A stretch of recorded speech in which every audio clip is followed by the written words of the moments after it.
Man, that was one long week. Hello, peoples of the world, and happy spring. Well, I say spring. It's snowing outside. So today we're finally getting back to world building, and we're specifically talking about developing the cultures of our world. You can have maps at the wazoo, but if you don't develop what's in your map, then you'll just be left with that, a map. So I've got 4 questions for you to ask yourself when you flesh out your world. Question number 1. What system or being governs the land?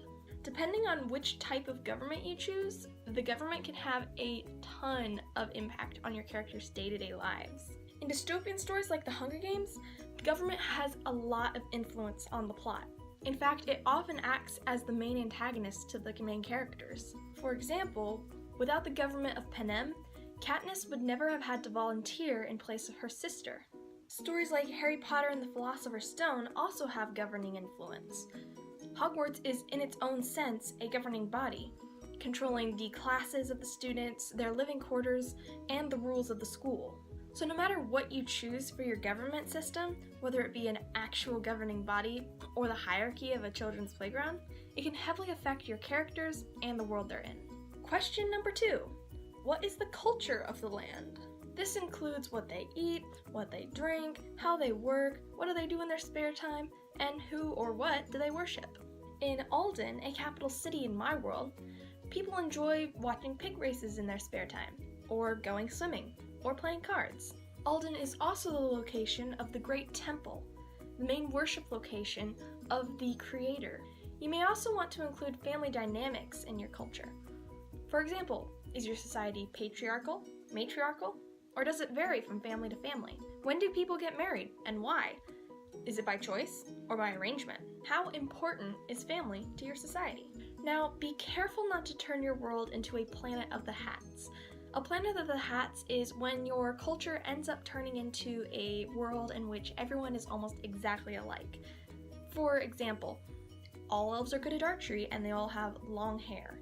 Everyone in your world is going to be different somehow, even if they still have the same cultural or historical background. Question number 3. What language do the people of your world speak? Now, many people would say that this part of the world building process isn't necessary. However, when I ask what language do they speak, I'm not saying you have to create a brand new language for your world. Not everyone is Tolkien. Instead, do they have different slang words for things that we don't have in our world? Different names for objects that don't really exist. For example, back to the Hunger Games. The Avoxes are slaves with their tongues cut out as punishment for great crimes against the state. We don't really have those in our current society, so keep in mind little things like that. Finally, question number 4. What is the history of your land? Again, I'm not saying you need to be Tolkien. Just think about the past of your world. Was there a huge war in the past that might influence your characters or the country? Or was there a plague in the last decade? If you have a king, then when did the last king die?